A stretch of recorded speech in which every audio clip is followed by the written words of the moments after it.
I used my facility customization to reshape the ramparts to have a tunnel and then extend the railway tracks. Like that, the train went to the fields outside of the village. Well, technically, the fields were still part of the village though. We continued to cut through the fields until we were truly out of village and were in the wasteland. Clickety-clack, clickety-clack. The train made such sounds, almost like it was humming a tune, as it dashed across the wasteland. It's so fast. And we're still speeding up. We've just left and we're already at end of wasteland. It's almost like we teleported. Hey, what's wrong? You've been quiet for a while now. Promise not to get angry? I can't promise that. But if you don't tell me now, I promise I will be angry. Well, see, I don't know how to stop this thing. What? Chapter 190, let's outsource it. Phew, we stopped it somehow. Geez, I didn't think that'd happen. We managed to stop the train. I thought the lever I used earlier was just to accelerate the train, but it turned out it could be used as a brake as well. I simply had to move the lever to the other end. Had I not figured that out, I might have had to endlessly lay tracks just so the train wouldn't crash. Now, how should we go back? If all we wanted was to return, we could simply use teleportation. However, that method would have us leave behind the train in the wasteland. Can this thing move in reverse? Only one end has a driver's compartment though. But trains sometimes go just a tiny bit beyond their designated stop points and I don't think they use the other cockpit for a simple repositioning like that. Maybe this one has that function as well. Let's see. Maybe it's this one? When I looked closely, I saw a lever with signs that said forward and reverse. I shifted the lever toward the sign that said reverse. When I once again moved the lever for accelerating and stopping the train, it now made the train move backwards. You know, if cities have this train thing, going from one city to the other will be so much easier. Yup, transporting large amounts of cargo will be easier too. It might be too late to mention this, but a train was definitely not a facility for a place that's on the scale of only a village. That's amazing. All right, let's go connect them up. Wait. No, we can't decide that by ourselves. We have to get the permission of each ruler first. Plus, we needed to teach some people how to drive the train first. Moreover, trains should run in a controlled manner in order to avoid accidents and overall slowdowns. We needed people for that too. Even then, it might be too much for our village. I get it. I thought up of a good idea. Let's outsource it. Section. Oh, Village Chief Luke, welcome. We're always so thankful to you and your body double. As you've probably already seen, the royal palace and the capital itself has been beautifully rebuilt. After we returned to the village with the train, I went to the royal capital through the use of teleportation. I had already secured an appointment via my body double, so I was able to have an audience with the king without any trouble. So, what can I do for you today? Well, I want to set up a railway system in the kingdom and I'd like to ask your help in it. A railway system? Yes, my plan was to entrust the railway system's management to the kingdom. After all, a government body would have a considerably easier time overseeing a project of this scale. Of course, this benefited the kingdom as well. The kingdom was in the middle of reorganizing itself, and the profits that could be gained from the railway system should definitely help in that endeavor. I think it'll be faster to show you what it is. Is now a good time for it? Very well. I want to see it too. The princess interjected like that. Some civil officials expressed their desires to come along as well after that. All right. First, let's all join hands. Join hands? Despite being half in doubt, they formed a large circle and joined hands. For some reason though, the princess rushed toward my side. I'm holding hands with Luke Seymour. There's no more doubt about it now. We have to be together. The princess had the same aura Amelia sometimes had. Nah, it must be just my imagination. I tried to not think about it and focused instead on the matter at hand. Once I calmed myself, I proceeded to teleport everyone with me. What? Where? We're outside of the capital right now. The others were surprised when their field of vision suddenly changed. At the moment, we were near the rebuilt Great Walls of the royal capital. It was here that I decided to build a railway station. Welcome to a railway station. Inside of it, You'll find what is called a train. I guided the group into the station and then into the train. Is this enormous box? Yes. It moves along those metal tracks over there. You'll get what I mean soon enough. For now, please take a seat and observe. While the king's group was examining the inside of the train, saying stuff like "this couch is so comfortable. What's this thing hanging here?" I rang a horn. Fuan! Exclamation mark. All right, let's depart. Chapter 191. It's dangerous to stand still, so please take a seat. Fuan! What was that sound? Is it an enemy attack? While the king's group were recovering from being surprised by the horn I activated, I made the train go forward. Wah! It's dangerous to stand still, so please take a seat. At the very least, please grab hold of those straps. Is this thing really moving? This huge metal box. The train was steadily gaining speed. In an almost childlike wonder, the king's group knelt on the seat and leaned toward the windows to see the scenery that we were quickly passing by. Amazing, the capital's already so far away. A carriage can't ever hope to match this speed. While extending the railways, I said something to them. How about we keep going until we reach the Albert Territory's capital? If we go at full speed, we should be there in about an hour, I think. In an hour? A journey like that would have normally taken a few days though. This train's top speed was about 150 kilometers per hour.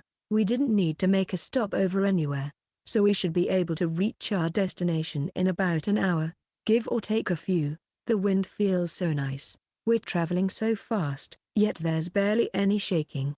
Why, I think I can even fall sound asleep. The group seemed to be getting accustomed to the train and were beginning to relax little by little. But just imagine it, something like this throughout the entire kingdom. The kingdom as we know it will surely change all at once. I agree. After all, it was because of the geographical issues that the kingdom was forced to entrust the governance of each region to the local lords. So, if this can solve or at least lessen the impact of those geographical issues, it would become much simpler to assess the state of each region. The royal family's power will also be able to reach. While the officials were discussing like that among themselves, the Albert Territory's capital came into view. Section. Huh? His Majesty is coming for a visit? Hang Albert, Luke's uncle and the one assigned to be the governor of the original Albert Territory, suddenly received such a report from a body double. And they'll be arriving soon, you say? Why am I then only hearing about this now? While expressing his frustrations to his nephew's double, Hang hurriedly stood up to make preparations for the king's arrival. But why is His Majesty even coming here? Huh? We should go outside of city. The double, able to use whatever village skill the original could, used teleportation and brought Hang outside of the city's walls. What is that? It's coming over here. What Hang saw in the distance was a fast-approaching rectangular object. He was pretty sure it wasn't a carriage. He couldn't see any horse pulling it, after all. Wait, is that wagon or whatever it is moving on its own? No. Of course not, that's impossible. Hang outright deemed the idea as impossible, but as the object grew closer and closer, he was forced to reconsider. What's going on? Ki. When that sound could be heard, the double promptly made a railway station. It was that station where the large, rectangular object stopped. Before it stopped though, Hang couldn't help but scream at the top of his lungs and fall down on his rear. PSHHHHHHHHHHHH. With that sound, the rectangular object's doors opened. What emerged from within was the king and his group. My goodness, we really made it here in just an hour. Luke's armor never fails to impress. Upon realizing he was in the presence of the king, Hang knelt down as quickly as he could. Why, Your Majesty, thank you for gracing us with your visit. You came all this way to welcome us? The king was quite surprised when he noticed Hang. Well, sorry for the sudden visit. I myself didn't expect to arrive here so soon. If I may, Your Majesty, what is that thing? I don't know much about it, truly, but it's called a train. A train? By riding this, we were able to travel from the capital all the way here in just an hour. In just an hour? Almost like ignoring Hang's confusion, his nephew, he assumed to be the real one and not a double, spoke. All right. How about we return to the royal capital now? Can we return by train? The king seemed to have been pleased with the thing called trains. Chapter 192. How can you say that to a maiden? My plan to entrust the management of the railway system to the kingdom was a success, likely because I presented my case to the king himself. Things like discussing with each local lord as well as the planning for the railway's route have all been taken from my hands. Of course, the actual building of the railway system was still up to me. Well, more accurately, to my body doubles. Also, after much deliberation, we have decided that instead of building the railway system above ground, we would build it under. Trains and railways weren't common knowledge yet in this world. So, if we built it above ground, a lot of people would be curious what the tracks were for and probably be run over by the trains. In other words, I had to first build the underground tunnels that would connect the cities to each other. Like this though, we would be able to install the railway system with minimal changes to the landscapes of the involved cities. The line from the royal capital to our wasteland village, by way of the original Albert's capital and Dresden, has been given approval already. These areas were under the direct control of the royal family. After all, after my body doubles have finished building it, we would likely hold a test run. Luke, let's go ride the train again. Luke-sama, why didn't you take me with you as well? Salon, who seemed to have enjoyed riding trains, asked me so with sparkling eyes. On the other hand, Milia looked at me reproachingly. Foo-fa-foo. I win. Salon looked triumphant for some reason. Didn't you ride the train purely by chance? Luke-sama. Urgent news. At that moment, Saturn contacted me via telepathy. He sounded quite flustered, so I readied myself for something troublesome. An absurd person just showed up in the village. An absurd person? The guards at the gate are handling it at the moment, but it's only a matter of time before that person insists on passing through. I checked my map right away. That's weird. If a dangerous person was forcing their way through the gate, they should show as a red dot on my map. However, I could see nothing of the sort. I decided that I should go look at things myself for the time being. Wait, I don't know what's going on, but take me with you. Sensing that I was troubled, Salon said so. Thinking about the worst-case scenario, it would definitely be better to bring her along. Like that, we teleported to the gate. Like I've been saying, I'm not someone dangerous. Geez. I came all the way for one reason and one reason only, to spread beauty to everyone. A mysterious person insisted so to the guards surrounding them. This person was super large, at over 2 meters tall. They might be even taller than Dural, the former bandit leader. They were more muscular than Dural as well. To call this person a giant seemed quite fitting. Just like what their physique might suggest, their voice was awfully deep. Yet, the way they talked was completely girl-like. And then, there was their appearance. Their clothes were completely in pink and even had frills here and there, almost like a stereotypical princess. They even had a tiara on their head as well as ribbons to tie their long blonde hair into twin tails. Their face was full of makeup, but the masculine aspect of their face could still be seen, especially their cleft chin. Huh. What is that creature? Salon saw them and took a step back. So did the guards for that matter. Lies. How can you spread beauty when there isn't an ounce of it from you? The only thing you'll be spreading to this village is misfortune. The guards yelled so, weapons in hand. How can you say that to a maiden? Even I would get angry, you know. HMP. The unknown giant became indignant and puffed their beautiful face. Their appearance certainly did have quite an impact. But based on my map, they didn't seem to be dangerous. And so, I spoke to them albeit a bit nervously. Can you tell us a bit more? Chapter 193, You lack experience, honey. Gee, are you this village's chief? My, you're so cute. After hearing me introduce myself, she said so with sparkling eyes and while swaying her large body. See, chief, it's dangerous here. Please stay back. The pale-faced guards tried to stop me, but I instead calmed them down. Geez. Why are you treating me like I'm some kind of ogre? I'm a lady, you know. My name's Gory Chan. Feel free to call me Gory Chan though. Gory Chan? Yup, Gory Chan. Ha. I'm tired already. That said, she didn't seem to be a bad person. I mean, If she really was up to something nefarious, she would have tried not to stand out as much as possible. Salon and the guards were still on alert though, which was kind of understandable. After all, in this world, seeing people like her out in the public was probably a rare if not unprecedented thing. In my previous life though, meeting such people, albeit maybe not as conspicuous as her, wasn't unusual. Well then, Gory Chan, what did you come to our village for? Oh my, do you really want to know? Fantastic. As to be expected of the chief who built this village. I think I'm falling in love. Thanks. All things considered, it must be said that Gory Chan's muscles were quite formidable. The number of makeomen have recently grown in the village, but compared to her, they seemed quite normal considering she could drain herself even more in this village. Back to your question. As you can plainly see, I am an evangelist of beauty. An evangelist of beauty. The beauty of a muscular body? Women must strive to be more beautiful. I have lived my life following that single belief, and I have been rewarded by becoming an embodiment of beauty itself.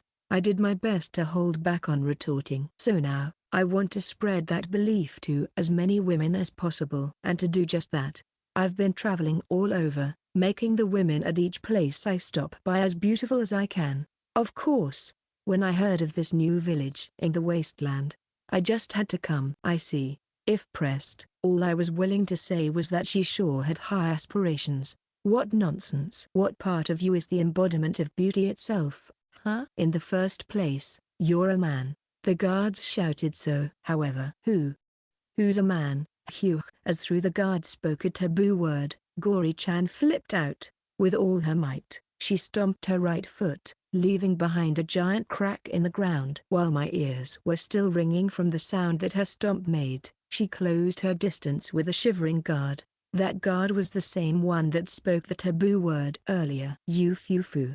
There's no denying I'm a lady, right? While holding the guard's face between her hands and pressing her face against his, Gory Chan asked so. She had a smile on her face, but her eyes weren't smiling at all. Hi. The guard was quite brawny himself, but next to Gory Chan, he looked almost like a child. Gory Chan then asked the shuddering guard once again. A lady, right? Yesh. Allah. A lady. Good answer. Mwah. Exclamation mark. After being kissed, a mouth-to-mouth kiss at that, by Gory Chan, the guard lost consciousness. Oh my, a single kiss got you so excited you fainted? You foo. You lack experience, honey. Her hips swaying, Gory Chan walked away from the guard. No matter how one looks at it, too much excitement was definitely not the reason the guard fainted. It seems a troublesome fellow has arrived in our village. Chapter 194, I'll use that one then. In any case, I decided to let Gory Chan into the village. It's just like the rumors say. Everyone's so clean. I knew it. Beauty springs from good health. I was right in coming to this village. This is the best place for me to impart the spirit of beauty to others. Most of the time, immigrants would be stunned by things such as the village's buildings, so this kind of reaction was rather rare. Before anything else, I should apologize for earlier, don't I? I flew into quite a rage. I'm so embarrassed. While holding her slightly reddened cheeks and wriggling her waist left and right, Gory Chan said so. No, don't worry about it. I'm also sorry for the way the guards reacted. That being said, I could understand why the guards lacked tact. You foo. You're so kind. Hey, Gory Chan said so while looking at me fondly. At that moment though, Salon cut into the conversation. You've been ogling at him for quite a while now. If you're a woman like you say you are, then I can't forgive you. It would seem that Salon has begun to recognize that Gory Chan was a woman. Oh my, are you perhaps the chief's wife? I am not. Yet. Salon whispered something else toward the end there. For some reason though, Gory Chan, her eyes sparkling, clasped Salon's considerably smaller hands. How wonderful. Huh? You're smitten by the chief, aren't ya? I admit I'm already quite fond of the chief. But don't worry dear, I won't do something tasteless like get in your way. You won't? Yup. Even better. I'd like to be of help. Let's see. You're cute as is, but if you let me work on you, I can make you even cuter. Ah really? Of course. It'd be easy. I wasn't sure what happened, but Gory Chan seemed to have won Celine over. And so, village chief, I'd like to ask for permission to build a beauty salon in this village. A beauty salon? What's that? Celine, who hasn't heard of a beauty salon, asked so while tilting her head. Almost as though Gory Chan was delighted by such a question, she enthusiastically explained it to Celine. A beauty salon is a place you go to make yourself more beautiful. It offers services like hairstyling, makeup, fashion advice, skin care, and more. Oh, first time I've ever heard of such a place. But of course, I've just thought of it recently after all. Apparently, Gory Chan came up with the concept of beauty salons on her own. I for one haven't heard anyone in this world say the term beauty salon, or even just describe it. In fact, save for a few nobles, the very act of styling one's hair or putting on makeup was not at all a common thing. Not even barbershops were common. In at least the village, there was not a single barbershop in business. Everyone cut their own hair or they had a family member cut it for them. With a beauty salon, I can make everyone pretty like me. Is that so? Salon was quite absorbed with the concept of a beauty salon, but when Gory Chan said that, it was as if Salon awoke from a dream. She probably thought that if the end goal was to be like Gory Chan, she was better off refraining from the service. Don't worry. By the time I'm done with you, you'll be utterly gorgeous. What if Salon starts putting on thick makeup, wearing frilly dresses, and also become buff, macho even? While worrying about that, I suddenly remembered something. Oh, yeah. I'll use that one then. The village's level went up recently, and thanks to that, I was able to build new kinds of facilities. That included a beauty salon. Beauty salon, 200 pints. A facility for improving one's appearance, make everyone pretty. Who knows, maybe through the facility's features and effects, the kind of beauty that Gory Chan strives for would be a bit more normal. Oh my, it's all so wonderful. Can I really use this place? Gory Chan was so overjoyed when she saw the pretty and primarily pink building. So much so that she and her twin tails swung left and right. Yup. But can I ask you to listen to your customers' requests regarding how they want to made prettier? But of course, I'll never be so conceited to think that my opinions are the only thing that matters. While hoping that would indeed be the case, I entrusted Gory Chan of the beauty salon. Chapter 195, Who else do you think it is? Hey, Luke, huh? When I turned around toward the sound of Salon's voice, I accidentally let out a confused voice. I was pretty sure it was Salon who called out to me, but to my surprise, I found an unfamiliar beautiful girl there. So? The girl was fidgeting and acted as though she was embarrassed. Wait, are you perhaps Salon?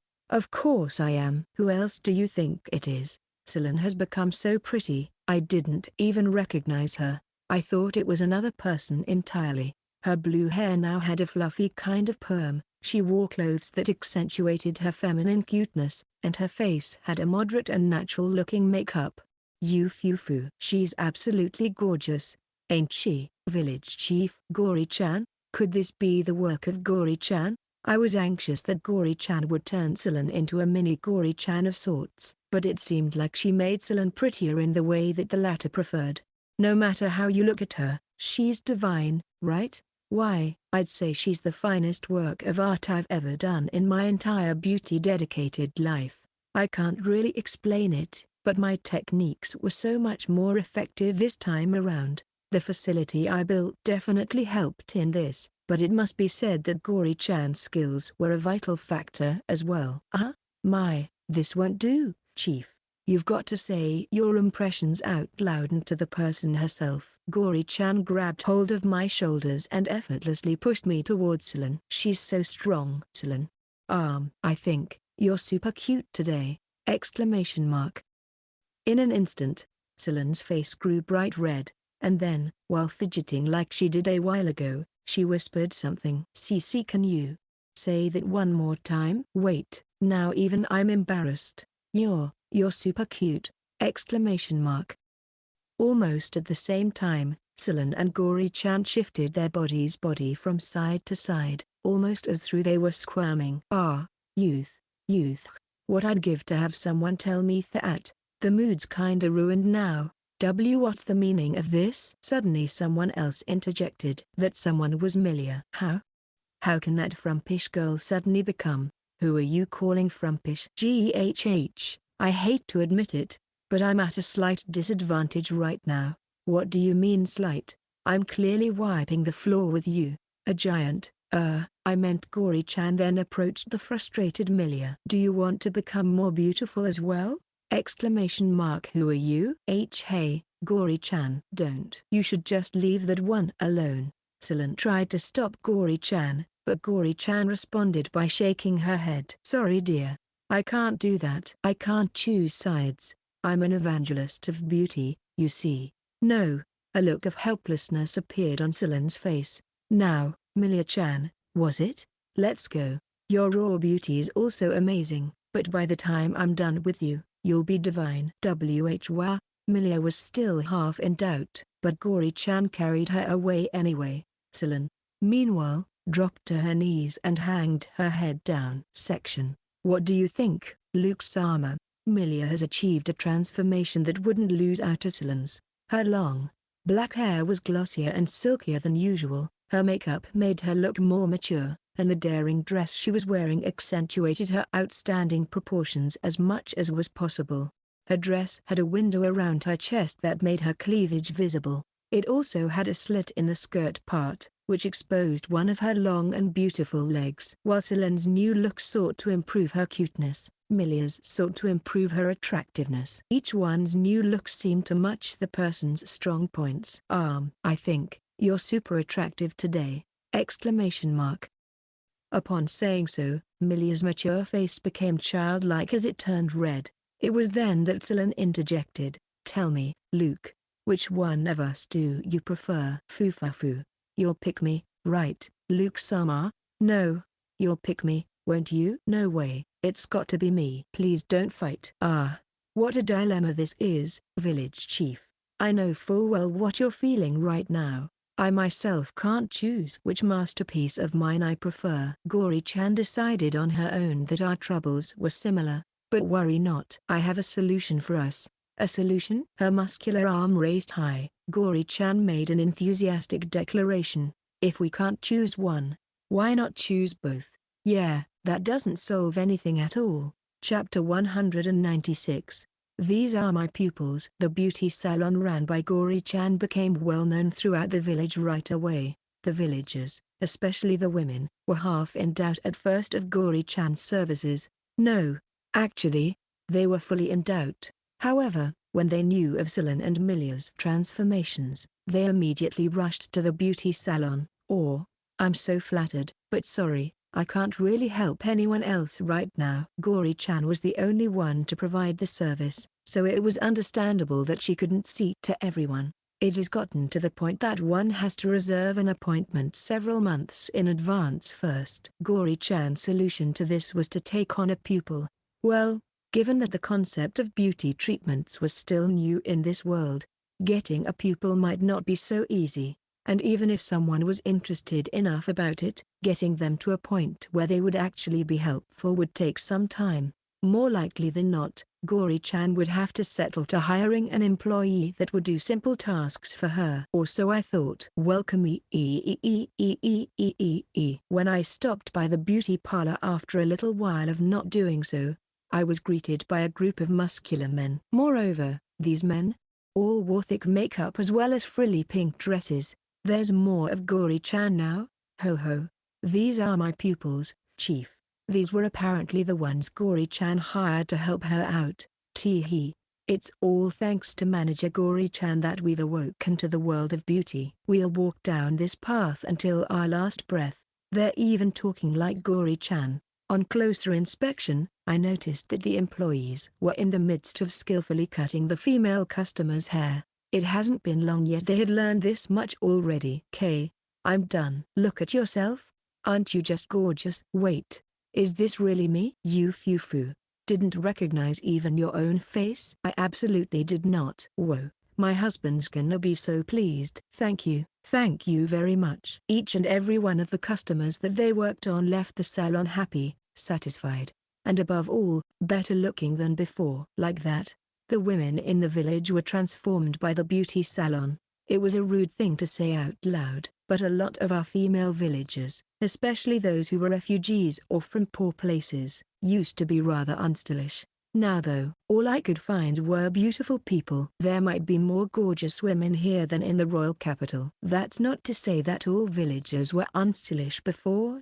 Of course, the clothes made by the clothing-focused workshop were fashionable by themselves, but the problem was that only a few women could carry those clothes well.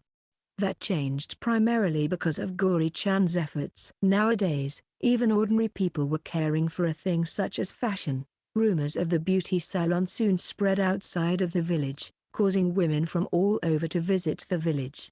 Some of them even visited the village expressly for it. The rumors also made people wanting to become one of Gory Chan's macho pupils to travel to the village section. It's still popular, huh? Celas murmured so while looking at the newly established beauty salon in the village. Today as well, a large number of women have lined up before the salon. Even my sister is engrossed by it. Truly, what incredible sway it has. His sister used to not care about her appearance at all, but ever since she went to the salon and got herself fancied up, even she was paying attention to her looks.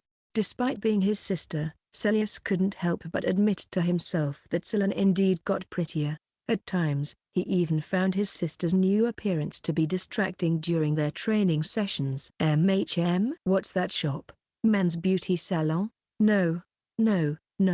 It's one thing for women to care about looks, but men, we don't need to at all. Celas shook his head when he found out that there was now a salon exclusively for men. But what if I make myself look better? Will Philia-san? No, in the first place, she's not the kind to care for looks, even for own self.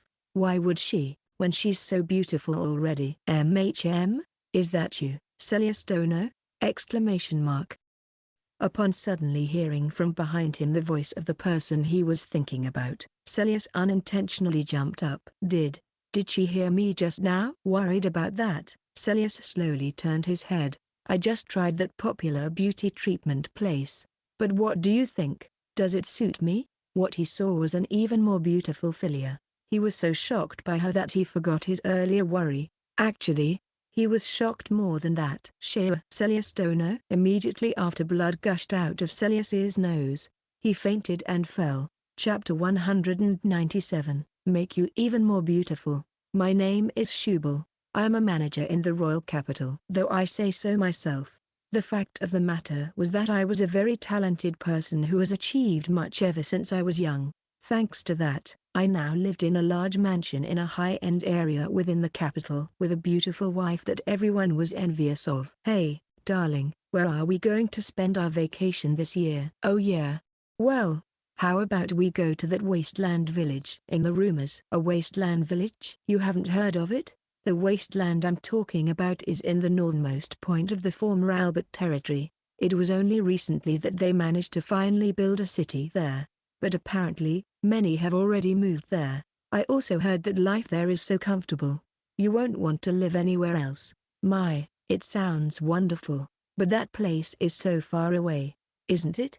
Well, there's this thing called trains. It's several times faster than a horse carriage, so if we take that, we'll be there in no time. Trains are real? I heard another lady in a recent party talk about that, but the way she described it, I just thought she was joking around. My wife's eyes were sparkling as she said so. What kind of city do you think it is? Ah, I'm so excited. Foo. Me too, but no matter how much they say that place has developed, at the end of the day, it's still a small town in the middle of nowhere. Once they see a woman like you, jaws will be dropping to the ground. Oh, darling. And so, my wife and I had decided to travel to the wasteland city via the train. When we arrived in the underground station in the capital. Whoa, how they dig this much space underground. Honey, look there. I'm pretty sure that's the train. My, it's so big. That's what we're going ride? We saw a large metallic object. We were still doubtful that thing would move, but nonetheless we took our designated seats. To ride a train, one needed to purchase a ticket beforehand. However, due to the demand, tickets have become considerably expensive. That said, it was still next to nothing to me. Exclamation mark darling. It's starting move. It is. Despite thinking so, I became unsure if we were truly moving forward after only a little while. The only thing we could see through the windows in the train was the darkness of the underground, so it almost seemed like we were stationary. Is this really taking us to the wasteland city? It should be, but our excitement soon became boredom. While my wife decided to take a nap, I decided to read a book. Section. Despite the train we were riding stopping at multiple so-called railway stations along the way, we finally made it to our destination. We believed it was our destination, at least. Is this really our destination? I believe so, honey. Still skeptical, we alighted from the train. The atmosphere in this station was a bit different than where we boarded, but overall, there was barely any difference. However, once we finished climbing the stairs to go above ground, we saw an incredible sight. What is this city, darling? There's so many tall buildings and everything's so clean. It was a metropolis that was clearly unlike the royal capital. A tactless person might even say that it was grander than even the capital. Are we truly in a wasteland right now? As someone who was born and raised in the capital, a sense of rivalry with this city formed within me. Sure, their buildings are impressive and new, but their people, I heard their people are composed of only refugees and immigrants from poor villages, so definitely, none of them are as elegant and refined as my wife. Exclamation mark. My wife and I gasped together. After all, we saw beautiful women passing by. It wasn't just some of one or two, it was each and every woman who happened to pass by. Well, in terms of base features, my wife would still win, but through their healthy skin, their makeup, their hairstyle, and their clothes, they managed to achieve a level of beauty that was almost sparkling. My expectation was that everyone in this remote city would be envious of my wife's beauty, but reality hit me back like this. In contrast to me though, my wife was in a childlike awe. Wow, you look so beautiful. I don't suppose you can share what you did to get that beautiful, will you? Before I knew it, she approached a passing woman and asked her so. What initiative, I thought. I understand it now, darling. They said that if I go to this beauty salon place, I can get pretty like them. Beauty salon? When I heard my wife say so, I was able to pull myself together. I see. So, that place can make you even more beautiful than you are now? Yup. Lovely, isn't it? And so, we immediately set off toward that beauty salon. Oh, welcome! Exclamation mark. Chapter 198, I wouldn't complain if that were the case. Huh? You discovered some ruins beneath the capital? Yup. I found it by accident when I was trying to build railways underground. I tried to investigate, but soon came across monsters and traps. It's almost like a dungeon. I was talking telepathically with the body double stationed in the royal capital. I see now why you want some help. Yup. After all, the village has many people who are experienced with dungeons thanks to the one there. When I inquired further, it seemed like even the king had no knowledge on the existence of those ruins. At best, the scholars theorized, based on remaining records, that it could be the ruins of an ancient empire that existed long before the founding of the kingdom. Well, if the king asks for it, I can't really say no. It's less that the king is asking this of us, and it's more that Raoul is insisting that we do it. Raoul, my brother, was currently staying in the capital so that he could help in making the kingdom's army stronger. Thanks to his efforts, he seemed to be relied upon by even the king. I think I'd like to hear the full story. Section. All right, ready? Raoul looked around at everyone present at the entrance of the ruins and asked so. The monsters here seem strong and the traps quite troublesome. It's better for us to assume that this is a high-difficulty dungeon. Be on your guard. Wait a minute. Why are you acting like you're the leader? Salon pointed that out in a bit of an aggressive tone. They were enemies on the battlefield not too long ago, so them not being on the best of terms was quite understandable.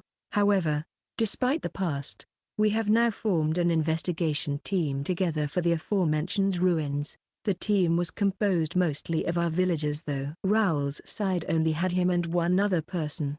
Because I'm the strongest one here, that's why. And need I remind you, the king gave me the rank of general for my help in rebuilding the kingdom's army. Sure, but most of the members here are from the team that I lead. Plus, I have dungeon experience and you don't. Of the two of us, I think I should be the leader. Now, don't fight. You two. I wedged myself between the two who were glaring at each other. We're going to be working with each other, so let's all get along, yeah? I tried to calm the tense atmosphere, but when I did, the two looked at me at the same time. TSK, if you want us to get along, why don't you lead?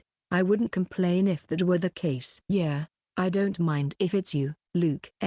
Me? I was suddenly nominated as the leader. Moreover, for maybe the first time, the two were in agreement. I also think that's a good idea. I don't have any objections to that. The chief is the best for the job. All of you too? Philia-san, Celas-kun, and then Noel-kun also agreed.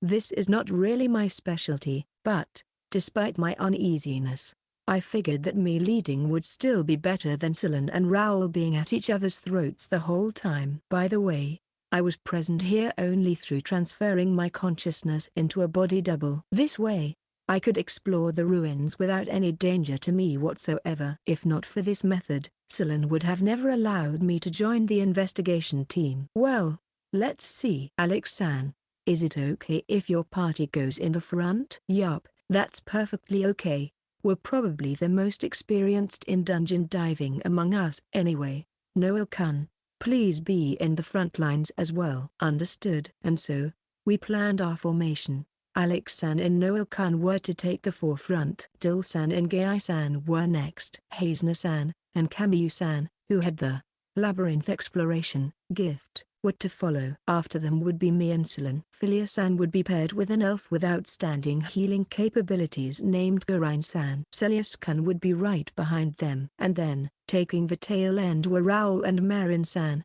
a spear-wielding woman that was serving as Raoul's adjutant. Our team was composed of 13 people, taking into account narrow corridors and other such things. We were actually pushing the limits of the number of people we should bring. Bringing in more people could potentially do more harm than good. Oh, in case it needed to be said, I used teleportation to get all of us here. Like that, we were ready to explore the ruins. Chapter 199, They're all coming to greet us. Our entry point to the ruins was in a corner of a railway station built underneath the royal capital. This entry point we would be using was not the ruins' intended entrance. Rather, it was simply the part where the railway system happened to run into when it was being expanded by my double. In fact, when we entered it, we found ourselves in the corner of a corridor. The corridor's floor and walls seemed to be made of stone. It's so dark here we can't see anything. I guess it's safe to assume that this place is man-made and not a dungeon. Alex-san, the experienced adventurer, said so. He apparently had explored ruins like this one before. Let me provide some light. Gai-san, who possessed the white magic gift, said so and then made the tip of the staff he held glow. Controlling light was a kind of white magic. Thanks to that, we were able to see further ahead. It was then that we noticed a silhouette in the distance. By what I could make of it, it seemed to almost be wriggling. They sure didn't waste time to show up. Raoul said so sneeringly. The silhouette that approached us while making eerie, rattling noises turned out to be a skeleton. When that became clear to us, Haznu immediately screamed, "A skeleton?" Yes. Ruins like this tend to have many undead creatures, including skeletons. The one to inform us of that was Marin-san at the back. A woman of about 20 years of age, she provided Raoul with regular support as his adjutant. She seemed to be a stern beauty, but then again, she had dog-like ears. Yes, she looked like she descended from a group of people called beastmen. At any rate, even though the skeleton was nothing but a, skeleton, it moved quite quickly. Thankfully, Noel-kun was already prepared to bash it away with his shield. Alex-san then followed up by swinging his large sword down to where the skeleton fell. His blow was so powerful that the enemy's skull up to its ribs was smashed to pieces while the rest of it scattered to the surrounding. It was unable to move at all afterwards. Katakata, they're all coming to greet us. New ones began emerging from the shadows one after the other. 1, 2, 3. 4 of them. Here I go. Fire javelin. Hazna-san said so and fired off a magic attack. Her spear made of flames shot forward and burned all the skeletons ahead. More skeletons appeared as we continued forward, but none of them posed any real threat to us. Most were dispatched right away by Alexan's party, so Salon grew kind of bored. HMP, another weakling. Skeletons also approached us from behind, but Raoul quickly took care of them. Yup, having Raoul as an ally sure is helpful. This way. Kamyu-san told us the direction we should take. It might be because he was more experienced in this kind of stuff now, but he was clearly more assertive than he was before. This place was definitely labyrinthine, but thanks to him, we were making progress. You are AAA. After some good progress, we heard some moans ahead of us. Wah, so gross. Zombies, huh. The zombies in front of us had pale yet blood-covered faces, tattered clothes, and gouged skin here and there that exposed even their bones. Zombies were undead monsters that retained more of their previous selves, at least when compared to the skeletons earlier. Despite being slow, the zombies were a bit durable. That said, Alexan's large sword still managed to slice them cleanly in two. In addition, Gai-san also used his staff to easily crush the zombies' heads. Even the zombies posed no threat to us apparently. What's the matter, Kamyu-san? When I noticed that Kamyu-san still hasn't told us which direction we should take, I called out to him. Sorry. It just looks like that to be able to proceed. There's a gimmick we must solve first. I followed his line of sight and saw a metal fence. Beyond that fence was the continuation of the path we were following. Like what Kamyu-san said, it seemed like we needed to first solve how to get the fence to open up the path. Chapter 200, What matters is we're through it, I guess. There was a series of symbols written on the wall adjacent to the metal fence. We've seen switches with those symbols before, haven't we? Yeah, we have seen them. It looks like we have to activate those to pass through. Kamyu-san was joyous earlier in guiding us, but all of a sudden, he has turned quite apologetic. He was probably thinking that if he had thought about it beforehand, we could have proceeded without doing any backtracking. Yeah, but the order in activating them seems to be also important. I see. So, we would have needed to come here anyway to know that order. It was quite the mischievous contraption. To which, Raoul immediately spouted, what a drag. Yeah, normally, it would have been quite a drag to backtrack all the way there. I said so while grinning. But of course, I can just teleport back to press them. I have been using territory takeover the entire time, making each point we passed a part of the village. Thanks to that, I could use teleport even here. Why you can do even that? Luke-sama's so amazing, isn't he? Alex-san and his party's faces looked as though they were about to cry foul. You know what? Why bother doing that? I grabbed the arms of the nearby Salon and Celas-kun, and then used teleportation. In the next moment, we were on the other side of the fence. I feel like we've cheated somehow, but what matters is we're through it, I guess. No one replied, but I continued to teleport everyone pair by pair. Like this, we passed through the fence without bothering to solve its gimmick section. Much like a dungeon, the ruins we were exploring seemed to be divided by floors, and the deeper we go, the more wicked the monsters we faced. GHH. This guy's a bit strong, ain't he? They move well, I'll give them that. Alex-san and Salon were currently in a fierce fight against skeleton swordsmen. Unlike the skeletons we encountered at the beginning, these ones' movements and sword skills were on another level. That being said, they were still no match against the best of the village. When Alex-san found an opening, he immediately swung down his large sword against the skull of one of the skeletons and smashed it.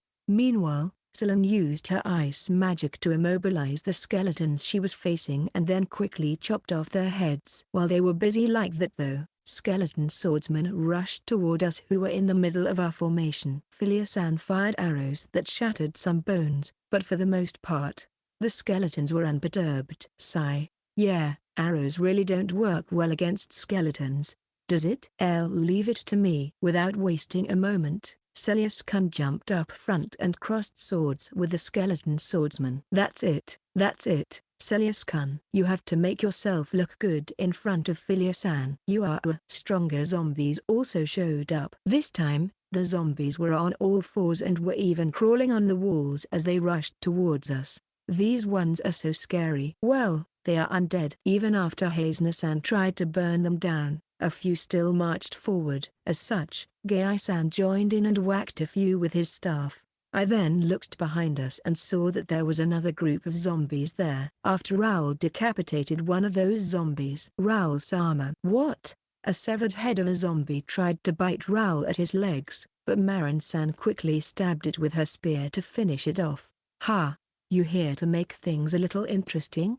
The next monster to appear wasn't simply a stronger version of a skeleton or a zombie. It was a moving full-body armor that made a loud clanking sound with each step it took. It was a kind of undead monster called living armor. It was the spirit of a fallen soldier who dwelt inside their armor because they still wanted to continue fighting, because it was a monster that was basically an armor. Its defenses were pretty high. Alex-san managed to land a direct hit on its helm and dented it there, but the monster simply attacked back as though nothing happened. Hazen-san also tried to burn it, but her magic didn't have much effect. Then, how about this? Gai-san shouted so as he thrusted his light-enveloped staff into the living armor. His attack didn't seem to be an overly powerful blow, but for some reason, the enemy suddenly stopped moving and its armor pieces scattered into the floor.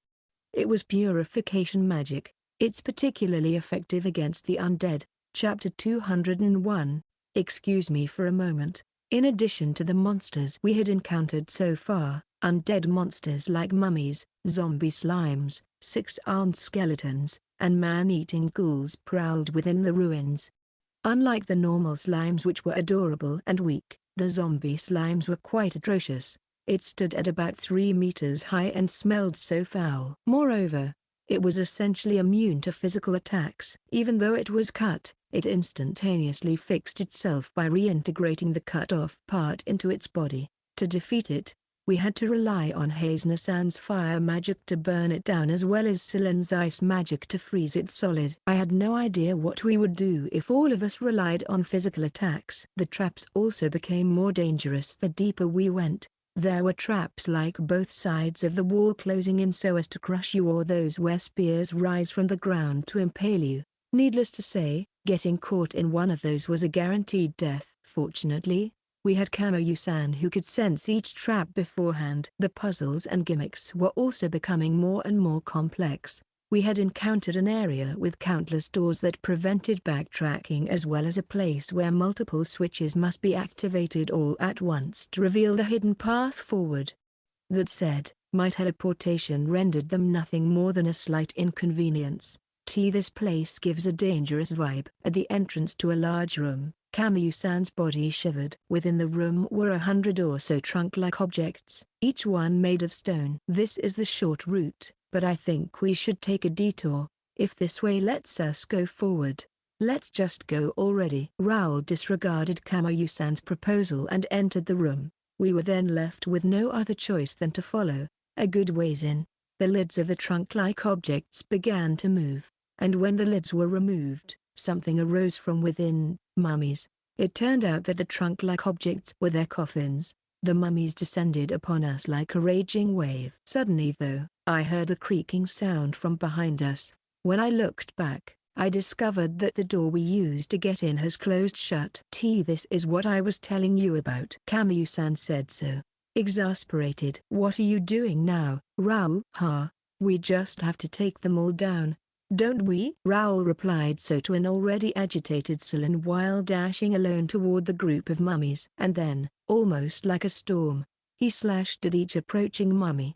However, mummies, who didn't feel any pain, still continued to move even after their arms and heads were cut off. Raoul-sama, perhaps fearing that Raoul might get surrounded and overwhelmed by the mummies, Miranda-san rushed toward him. I can handle these guys myself. Raoul did seem to be doing just fine by himself. He even seemed to be doing better than I expected him to. Maybe he's gotten stronger since the last time. Screw it. We're going as well. Understood, sister. Salon, Celas-kun, and the rest followed suit. The thing we needed to watch out for when fighting mummies was the fact that they could unfurl the bandages around their bodies and then hurl it at us so as to restrict our movements. Given how many they were, it could spell doom for us if they managed to immobilize all of us. But then again, such a strong group of people wouldn't be caught that easily. The fight has just started, but we had already taken down a considerable number of mummies. Javelin spear. Since the mummies were covered from head to toe with bandages, Hazen-san's fire magic was quite effective. Let me help too. I said so and then built a 3-meter-tall golem. Immediately afterwards, I made it charge toward the group of mummies and punch them with its giant fist. Luke Dono.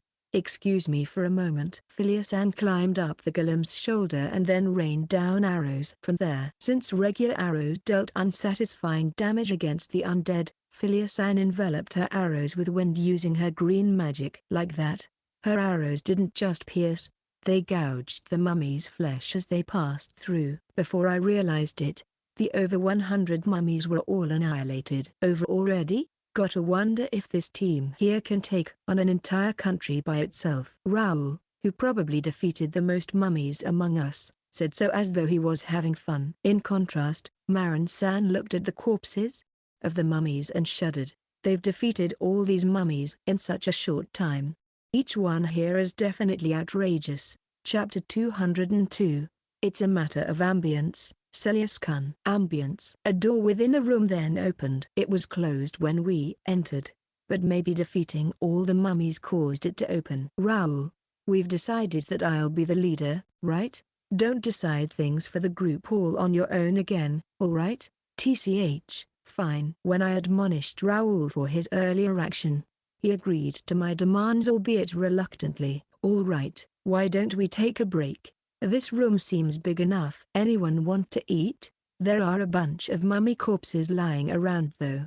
Marin-san's strained face seemed to ask how can we eat anything at a place like this? She didn't have to worry though, since I have an easy solution, building a medium-sized house!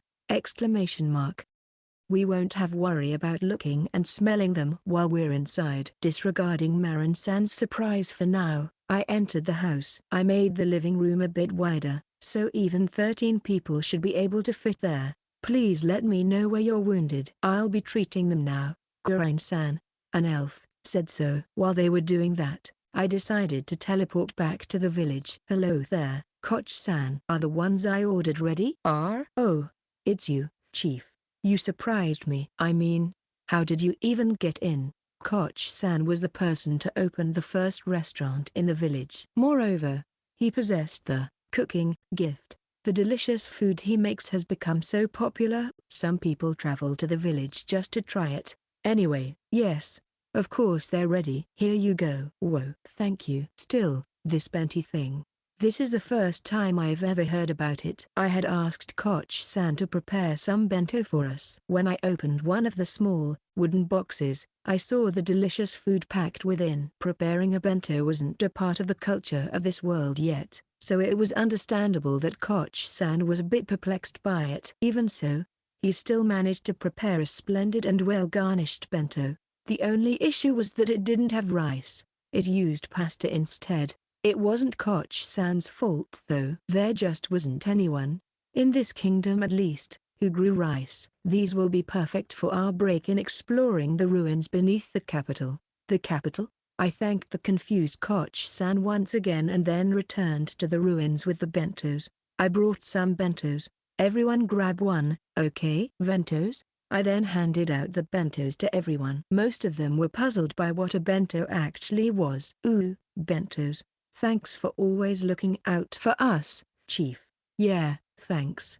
Alex-san and his party were the only ones who knew what a bento was. After all, bentos were also offered in the canteen of the inn that was exclusively for adventurers. I had made boxes for the meal adventurers brought with them to the village's dungeon. I call those boxes as bento boxes, and I guess the name stuck with them since everyone was calling their packed meals as bentos. Familiar to bentos or not, everyone expressed something along the lines of looks delicious when they opened their boxes. Today's bentos are a little bit more special. Koch-san made them. Oh, no two ways about it now. These ones are definitely going to be delicious. Salon exclaimed so while her eyes sparkled. So good.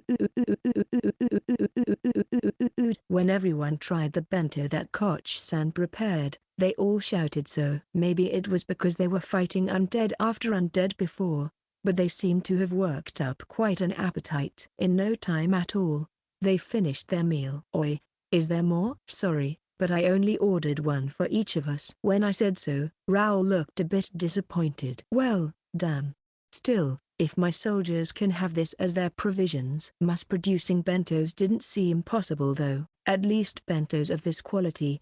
Now that I think about it, why did you build a house here? I mean, wouldn't it normally be better to teleport back and eat in the village? It's a matter of ambience, Celas-kun. Ambience. Ambience? Celas-kun made a good point, but bentos were better when eaten while traveling somewhere. Alex-san and the others seemed to agree with what I said. Definitely. A bento eaten while exploring a dungeon just tastes better to me. Yeah, even when it's the exact same food too.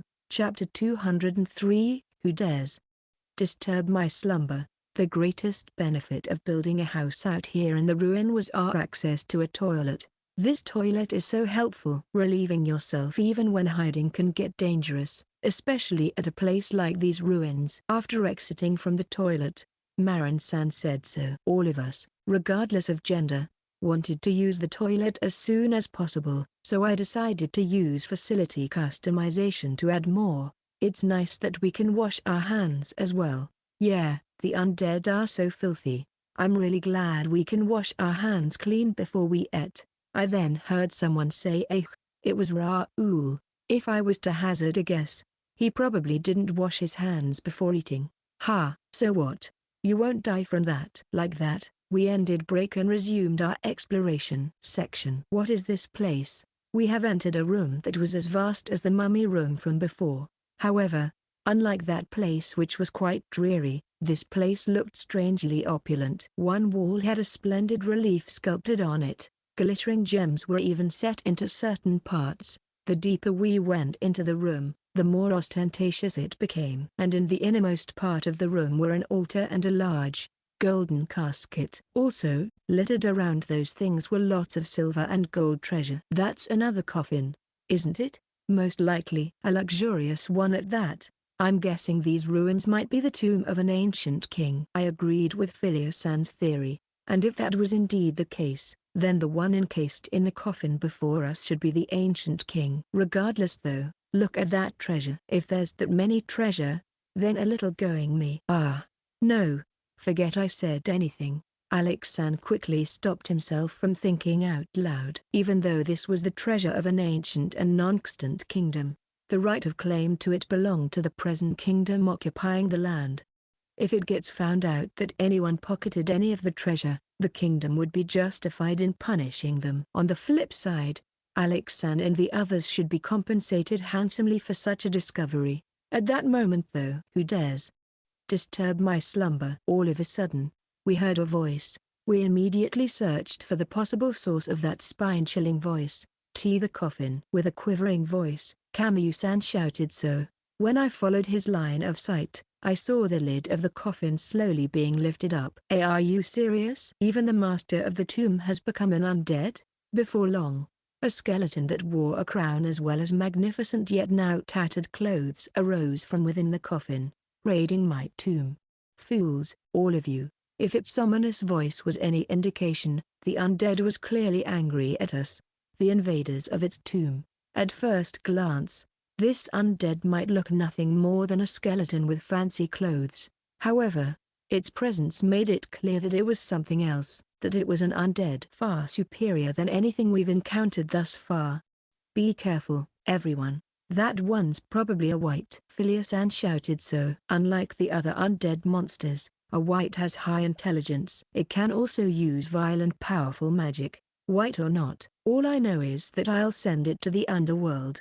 Not heeding Phileas-san's warning, Raoul sprung at the white all by himself. Even after I told him not to act on his own. Shadow bind. What? When the white swung the staff it held, Raoul was suddenly unable to move his whole body. What? My body, fool. Now, die writhing in pain as you are burned down by my wicked flames. Hellfire. The white launched an attack made of black flames towards Raoul, but try as he might, Raoul was still unable to move, much less dodge. Decoy shield. The black flames all of a sudden changed course toward the shield that Noel Kun wielded. Apparently, it was a technique that allowed Noel Kun to receive an enemy attack in place of an ally. My shield. Noel Kun's shield was a masterpiece made of mithril and crafted by dwarven blacksmiths. It was strong against both physical and magical attacks. However, by coming into contact with the black flames, the shield's surface was not only burned, it broke down as though it was corroded. Chapter 204, How Futile. What a dangerous magic. While saying so and nodding, Gai-san thrusted the tip of his staff towards Raoul's shadow. Thanks to that, Raoul was free to move once again. What was that just now? A black magic that temporarily prevents your body from moving. But worry not, my purification magic works well against it. Gai-san explained so. TCH, what an annoying bastard. That's why Philia-san warned us to be careful, you know. After I retorted so, I noticed that the white was about to cast some kind of magic again. Protect me and eliminate these insolent intruders. Dark summon. Sinister-looking mist gushed out and soon took the form of a horse-riding knight. However, the knight was headless. A Dullahan? It can summon high-ranking undead monsters? Alex-san shouted so. Worse yet, the white didn't stop summoning. A total of 10 Dullahans surrounded the white, as though they were knights protecting their king. And then, the white pointed at us with its staff and issued a command. Exterminate them. The headless knights didn't utter a response but complied nonetheless. Aside from the few that remained to protect the white, the rest descended upon us all at once. Naturally, this made the fight a lot tougher. Aside from Noel Kun, none of us would be able to endure a direct collision with the charging Dullahans. Moreover, the Dullahans wielded lances splendidly from horseback. I had no doubt they could skewer the average soldier easily. And because they were undead, most attacks were ineffective against them. They might not be able to make tight turns, but they were nevertheless formidable enemies that had great offense, defense, and mobility. Aim for the horse's legs.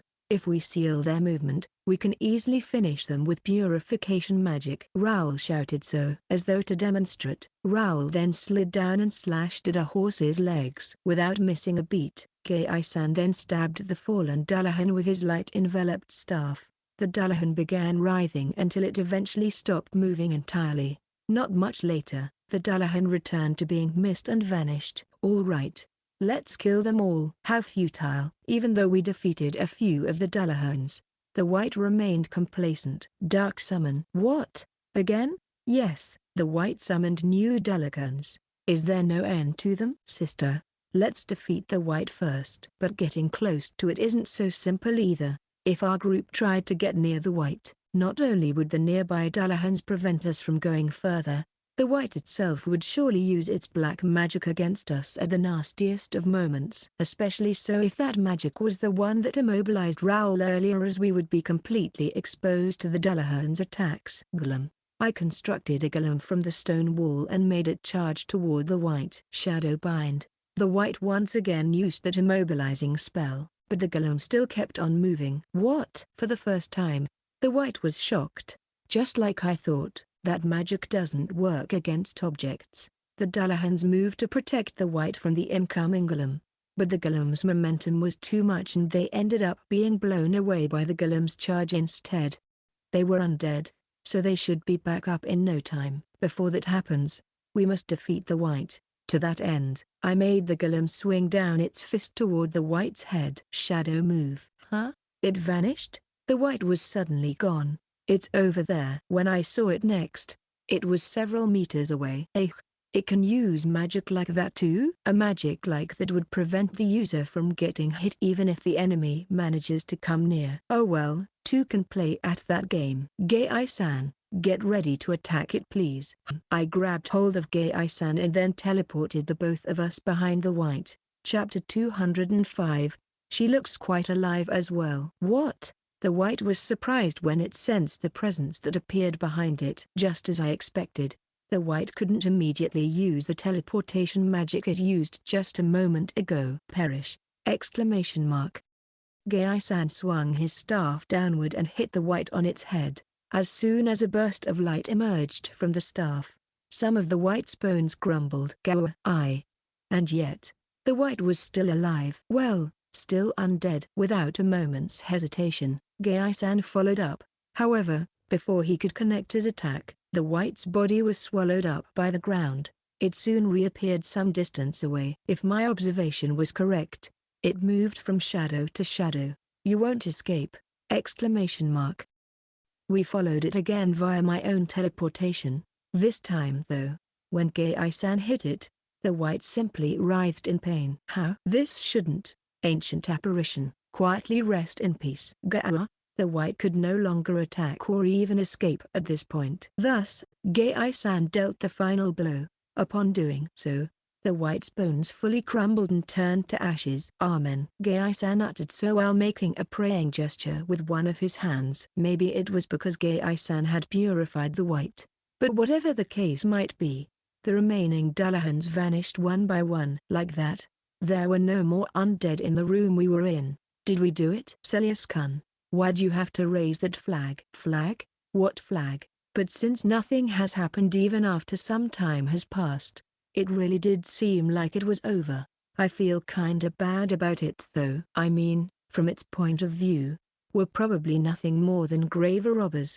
A king that wants to guard their treasure to the point that they turn into an undead is an extremely greedy one. There's no need to feel guilty of anything. At any rate, it was about time to head back to report to the king. To that end, I made a hole in the nearby wall and then started building a staircase that led above ground. Everyone seemed to want to say something, but I decided to not ask and continued to go up instead. Can we take a little detour? There's something I'd like to check. What do you mean? I built a passageway that connected the staircase to somewhere else in the ruin. This leads to a mysterious room I've discovered. One thing that makes it mysterious is that none of the normal paths seem to lead to it. I had decided to ignore it while we were still exploring, but now that we were about to return up, I figured it was the right time to check it out.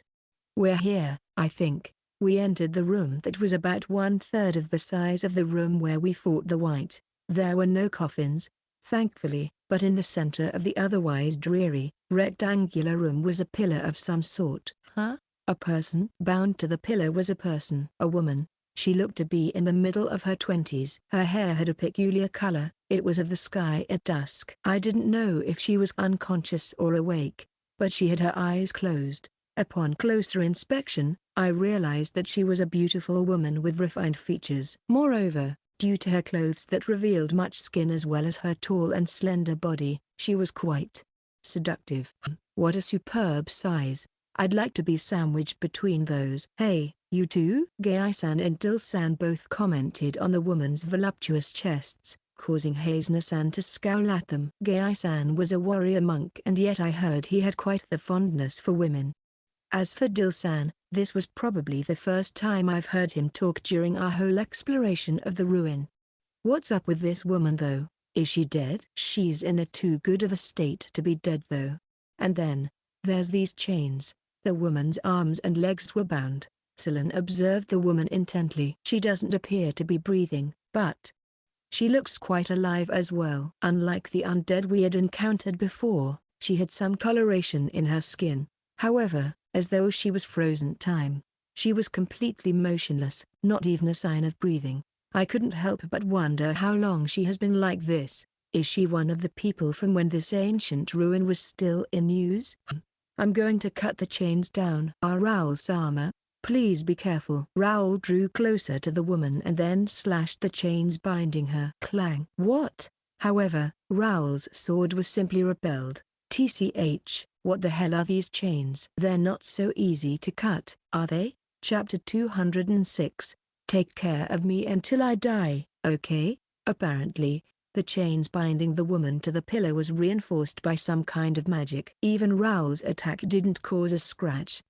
It seems like she's under some seal. That might be why she is preserved in such a good state after who knows how long. Philia-san gave her analysis. Then, let me release her from that seal with my magic. You're not saying that just to get a chance to cop a feel, right? Oh, obviously. Haizna-san questioned Gai-san like that. Gai-san did answer, but did so while avoiding Haizna-san's eyes. This perverted clergyman, Haizna-san's gaze seemed to want to say back. At any rate, Gai-san proceeded to use his magic.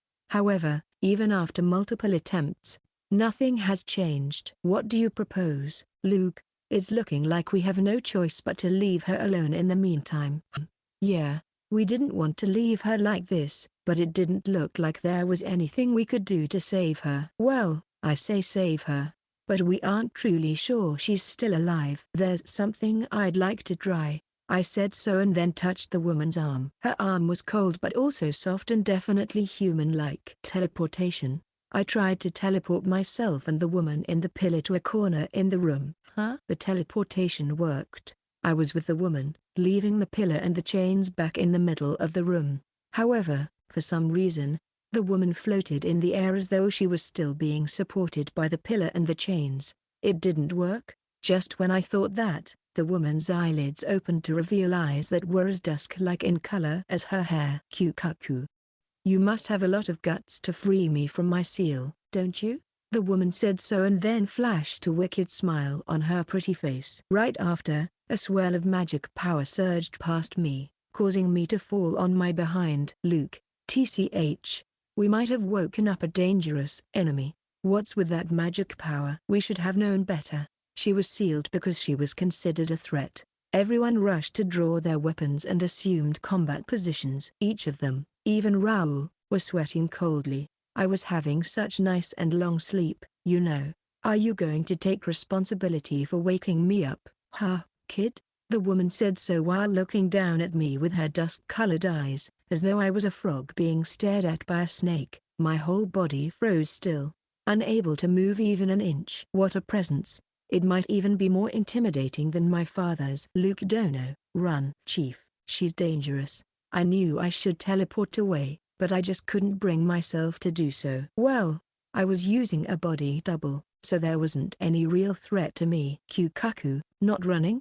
The woman said so and then extended her hands. In response, I closed my eyes.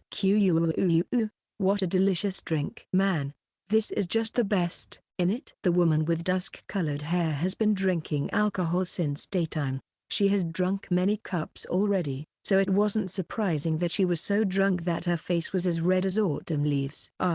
Miranda-san? What is it? Wait, are you not drinking? I'm not. I'm too young to drink. Gah, you're too serious. The woman named Miranda drank another gulp of the beer made in the village and then laughed. Ha ha ha ha. We were currently in one of the rooms in my residence, the highest floor in the 30-story building in the wasteland village. Scattered around her were finished plates and bottles. To be frank, the smell in the room was quite strong. Anyway, do you really intend to not work? I've told you, didn't I?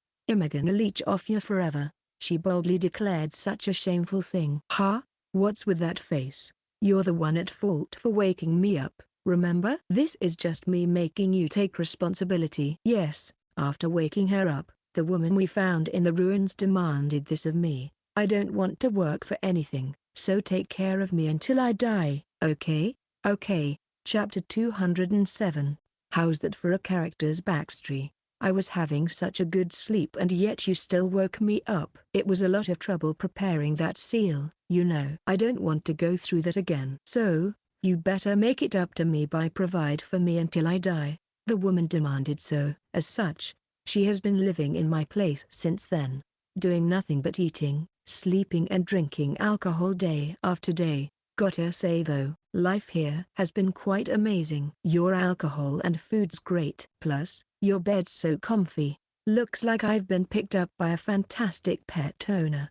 Before drinking from her cup, Miranda imitated a dog and woofed. For her to say pet owner, she's quite drunk, isn't she? I mean, she has to be, right? But, Miranda-san, when were you from? Who knows? I don't really know how much time has passed, so even if you ask me, I don't know what to tell you. I see. Tell you what though, back then, I was actually revered as the Sage of Dusk. You know, because of the color of my hair. Oh, I completely didn't expect that. But then again, considering the tremendous magic power she displayed after her seal was undone, I wouldn't doubt that she was indeed revered as a sage. I did too good of a job though. Why is she boasting all of a sudden? I was too kind back then and did everything I could to be helpful to everyone. It reached the point where everyone relied on me for everything. It was already too late by the time I noticed what a mistake that was. I would work myself to death each day, and they just took my efforts for granted. Miranda-san looked into the distance while recounting her past, her tone getting angrier and angrier. Unsurprisingly, I eventually reached my limit. As soon as I stopped helping, everyone got so furious right away. It was ridiculous, I tell you. I was being called a sage, but I was nothing but a fool all along. At least now I know better than to volunteer my services. I wish I had known that sooner though. As the village chief, I could somehow relate to her story. At any rate, I stopped helping and ran away. Sadly, they persistently hunted me down. It was so annoying that I decided to seal myself in those ancient ruins. If I had my way, I would have stayed sleeping within that room deep underground forever. Is that so? Apparently, those ruins were built way before Miranda-san's time. How's that for a character's backstory? A character's backstory? Playing the role of the straight man in a comedy, I shouted so. Seeing me like that, Miranda-san cackled. Jiao ha ha ha ha. You believed that? You really believed that? Jiao ha ha ha ha. This drunk. Well, sorry to inform you, but if you want to live in this village, you have to do some kind of work. No one is exempted from that. On the other hand, everyone who works are provided with things they might need, like a place to stay, for free. So, Miranda-san. ZZZZZZ. Are you sleeping? I grabbed hold of the pitcher nearby and splashed its water on her. Gawa? The self-proclaimed sage thus opened her eyes, all confused. Cough cough. What the hell? I didn't think it because you had such a cute face, but are you actually nuts or something? Sure. Anyway, ready to listen now? Okay, it doesn't matter what you do as work. What matters is that you're contributing something to the village. I refuse. I'd rather be a loafer who stays at some other person's house for free, drink for free, and eat for free every day. Are you sure about that?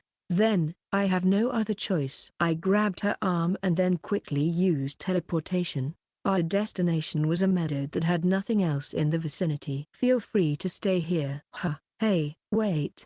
I ignored her plea and returned to the village. Chapter 208. I don't know which of them I should choose. How are you here? The place where I left Miranda-san behind was a week's worth of travel by horseback from the village. And yet, she has somehow returned just a tiny bit later on the same day. Moreover, she was drinking again. Kyukaku. It's no use trying to strand me somewhere. I can use teleportation magic like you. As long as I've been to a place, I can go there whenever I want. Too bad for you. Jiao ha ha ha. You can use such an advanced magic, but you still don't want to work? But being so strong was what made those people be jealous and fearful of me, to the point that I had no choice but to seal myself. Even now, I can still remember the looks they gave me. It was as though I was some kind of monster to them, and that's why I'll never again display my power to anyone. How's that for a character's backstory? You've used that same trick on me already. It would seem like nothing would convince her to start wanting to work. I had no idea what her real reason was, but it was amazing in a sense that she could stick to her convictions that much. Look, I'm not asking you to do some especially hard or demanding work. Then, how about this? I'm what you people of this era will call a person from the ancient past. A living witness to history, if you will. Just having a person like me here has merit in itself, I'd say. If that's so, I don't even have to do anything at all to contribute. Am I right? Of course, I'm right. That argument is not convincing at all. I sighed. That said, it did seem like we shouldn't treat her the same as the average village. All right, let's suppose that we accept that as what you do to contribute, you should at least be the one to fetch your food and drinks as well as the one to keep your own room clean. But that's such a hassle. Can I punch you at least once? I was known as a gentle and kind village chief, but I almost used force there. We proceeded to debate back and forth for a while, and when I was about to just give up, TCH, fine, then. If you let me live like I want, I don't mind letting you feel my breasts. What? No, that's not Kyukaku, you sure? Are you really not interested? Even though I say so myself, my breasts feel great to touch, you know? She said so while seductively touching her breasts. I swear, this drunk! Exclamation mark.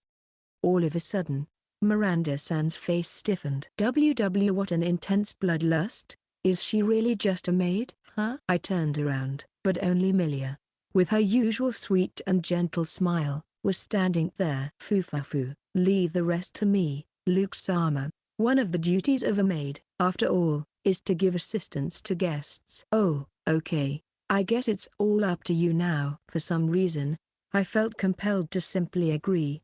Besides, I was already at the end of my patience and couldn't deal with this drunk anymore. Section. Huh? What's wrong, Celas-kun? No, it's nothing, question mark. Right after I exited the room that Miranda-san was using, I ran into Celas-kun. Being Salon's younger brother, he also lived in the top floor of this building. Is it because of the smell from this room? No, it's got nothing to do about that, it's just that. I wondered what it was actually about, but instead of answering me, Celas-kun simply fidgeted over and over. Is it about Philia-san? Have you made some kind of progress with her? No. Celas-kun secretly liked Philia-san. Well, I say secretly, but almost everyone knew of this fact. However, because he was quite a shy person when it came to this kind of things, he couldn't make a move on Philia-san even to this day. I guess it's kind related to that. But, related to that? What do you mean? Why you see? Celas-kun, with an earnest face, began to explain. I don't know which of them I should choose. Should it be Philia-san? Or should it be Miranda-san? Chapter 209, How about a deal? Can you say that again? I think I heard you say something absolutely unbelievable, with an expression that hopefully conveyed I just misheard it, right? I asked Celas-kun to repeat what he said. I don't know which of them I should to choose. Should it be Philia-san? Or should it be Miranda-san? How'd that happen? Unfortunately, I didn't mishear him the time. We're talking about that Miranda-san, right? Since when did you start feeling that way? Rather, why even like that drunk in the first place? When I first saw her in the ruin, I was mesmerized right away by her beauty. I see. Celas-kun surprisingly was the kind of person to fall in love at first sight. Also, it would seem he liked beautiful, older women, and by older, I didn't mean just a few years older than him. Despite her appearance, Philia-san was an elf who has lived for more than a century. As for Miranda-san, even excluding the time that she was sleeping, she was actually quite old. I heard that she was using some kind of magic to preserve her youthfulness. As their personalities were like day and night, those were the only qualities I could think of that they had in common. You do know that Miranda-san's nothing but a loafer who gets drunk each and every day, right? I don't think she's someone you should be liking, to be honest. I agree that her self-indulgent way of life is not something to be praised. But I want to help her fix that. Oh no, not this. This was how someone gets exploited by devilish, deceitful people. Well, I'll refrain from speaking ill of Miranda-san and just say to just go for Philia-san. She's earnest and adored by those around her. I'm certain she'll be a good wife. There was the issue of the strange noises she makes when in the toilet, but that didn't need to be mentioned now. Wife. Isn't it too soon to be thinking of things like that? Celas-kun's face grew bright red right away. So adorable. Regardless, just don't go for Miranda-san, alright? Yeah, I'll do as you say. With his shoulders slumped, Celas-kun said so and left. All that aside, I couldn't help but notice something as he walked away. It was that for the past half year or so, Celas-kun has grown considerably taller. He was now as tall as Salon, give or take a few. Being of almost the same age, it wouldn't be so strange for me to have grown as much as well. Yet, I haven't grown much, if at all, in the past year. Like, seriously, am I not going to grow anymore? Section. Fufafu. If you ever seduce Luke-sama like that, you won't get off so lightly.